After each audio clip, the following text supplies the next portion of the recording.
Hey guys, welcome to the Silver Report. Here we are. It's Tuesday, April 4th, 2017. We have gold currently trading at $1,255.30. That's a positive gain of 0.1%. We have silver trading at $18.35. And let's get right into some of the economic factors that will be playing a part into the price of precious metals, because we have a rocky week coming up, as we see that Donald Trump is going to be meeting with President Xi Jinping from China, and the topic of discussion is going to be trade. Just wanted to point your focus towards something in the fact that, number one, Suzanne Rice was just exposed for unmasking Trump and the members of his campaign during the election, that they used surveillance on them. And where's the story in the Washington Post? Where's the story in the New York Times? It's not even in the Washington Post and the New York Times. It's buried.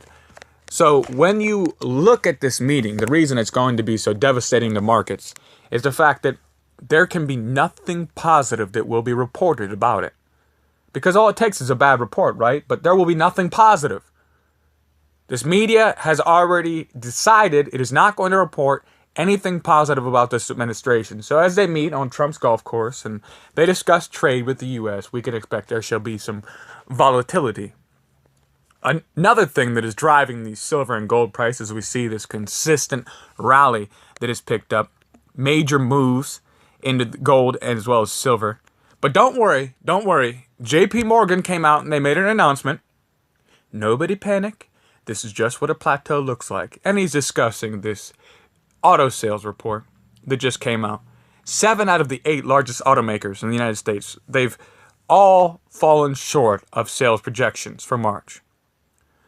Overall, U.S. auto sales so far in 2017 has been described as a disaster. We've seen used vehicle prices. They're already starting to decline dramatically. We had covered this previously in the show. But also, in 2017, the consumers, the U.S. consumers, are underwater.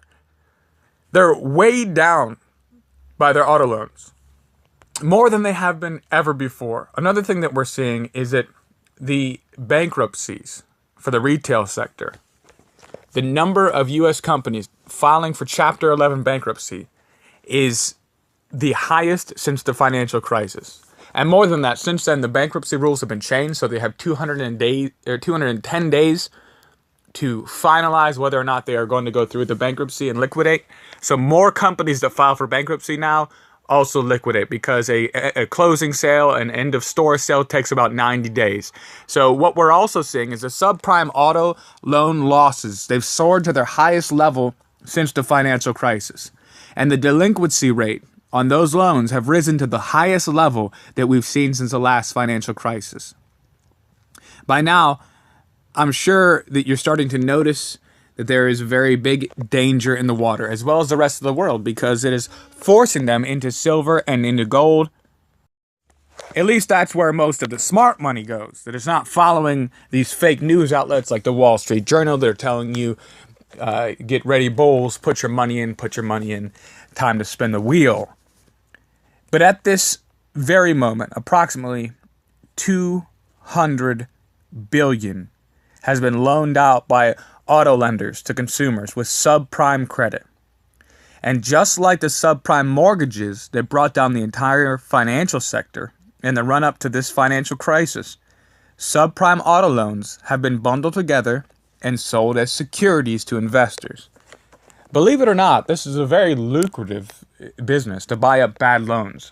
They profit exceedingly from buying packages of bad loans. So they benefit from creating more bad loans, from lending to subprime borrowers.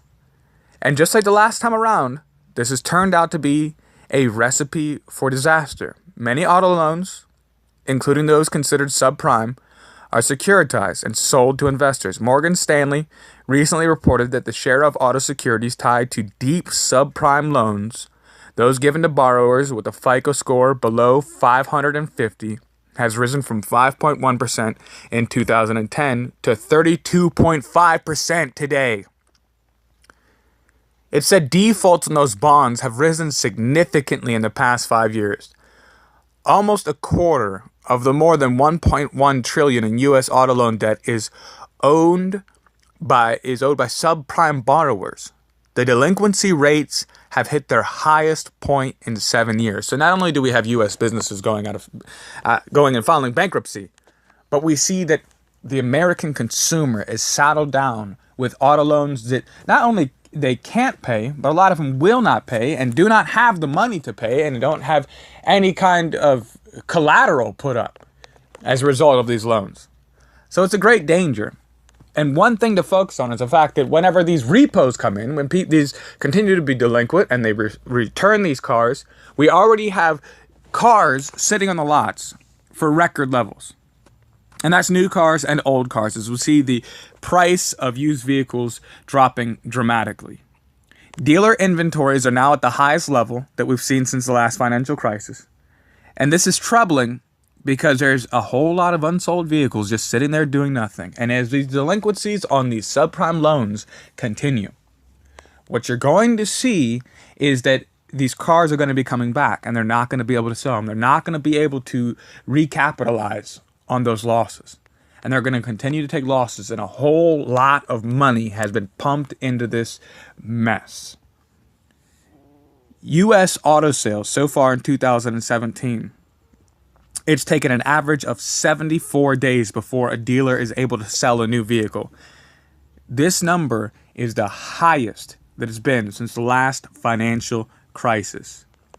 Ford projected their sales are going to fall this year, and they're projecting not only that, but their sales are going to fall in 2018 as well, as we're going to continue to see the used car prices. They could crash up to 50% over the next 4 to 5 years. And so why is this bad? It's because there has been a bubble that has been created. And not only this, in Obama's waning moments, they were in an effort to try to paint this idea of an Obama recovery, and they particularly pointed to the auto sales numbers. They said, look how great the economy's doing. Look at the auto sales numbers. They are record highs. They carried a lot of the GDP. And what we're seeing is that it was all fake. It was all a bubble. It was a manipulation of words and terms in order to put cars into the hands of people who cannot pay for them. And it wasn't that they were making money off of just selling the cars, but they were making money off of selling the loans. They were securitizing the loans and selling these bad loans. There's a lot of money in it. So they benefit from people who can't pay, leaving people with lower credit scores, stealing away their money, their savings, and putting them in a car they can't afford to drive. And so what we're going to be watching is those who have not been delinquent are going to watch the value of their car drop dramatically. They're not going to be able to have resale. They're not going to be able to have trade-in. They're not going to be able to have any kind of way to preserve themselves. They're going to be locked into paying an overpriced, way too high of an interest rate on a loan. And we're going to watch this entire house of cards come falling down. The auto industry is done. Don't even pay attention to the headlines where they're shaking hands for a press coverage trying to tell you all these great ideas they have for the American auto market. What we're facing is that the big guys, the team, the club, is making money off of the citizens, once again, who can't even afford to get into a car with these highly inflated prices. And it's all coming crashing down. And when you begin to see more and more of these headlines describing the fact that these financial institutions are not able to make up their losses from all of these subprime loans, all of this money they put into this bottomless pit, prepare for market volatility. And we see the people who have been buying gold and silver, they've been pouring into gold and silver. Demand, especially in the ETF sector, has risen dramatically. Despite the headlines that they're trying to use to squash gold, squash silver, we're watching the price rise. All right, thank you guys for joining me here on the Silver Report. If you like the content, be sure to subscribe, like the videos, share the videos, get the word out. I thank you so much for stopping by. As always, stay safe.